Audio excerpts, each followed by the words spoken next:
ഉപ്പ സങ്കടമുണ്ടോ? Hi guys, ഇന്നുണ്ട് ഉപ്പ തിരിച്ചു പോയെന്ന്. ഉപ്പ വേഗം തന്നെ വരുന്ന പറഞ്ഞിട്ടാ പോയത്. Then meet my കാർണോർ.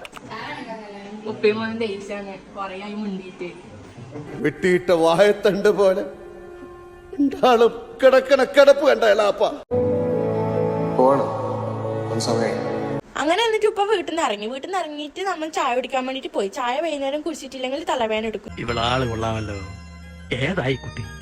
ഏതാന്നറിയില്ലെങ്കിലും ഇഷ്ടായി, ഒരുപാട് ഇഷ്ടായി. എനിക്ക് നമ്മൾ കുറെ സമയത്തിന് ശേഷം എയർപോർട്ടിലെത്തിയതിനു ശേഷം നടന്നതാണ് ഇതെല്ലോ. ഉപ്പ സങ്കടമുണ്ടോ? സങ്കടമല്ല, എന്തിനേന്ന് പറഞ്ഞു ഉപ്പയാണ് ലാസ്റ്റ് ഇങ്ങനെ ആയത്.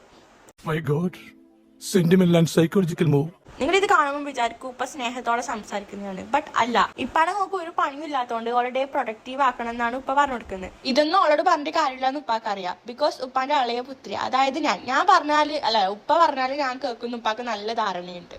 എന്നിട്ട് അങ്ങനെ ഉപ്പാക്ക് ചെക്കിങ്ങിന്റെ സമയമായിക്കൊണ്ട് ഉപ്പ അതിന്റെ ഉള്ളിലേക്ക് പോയി.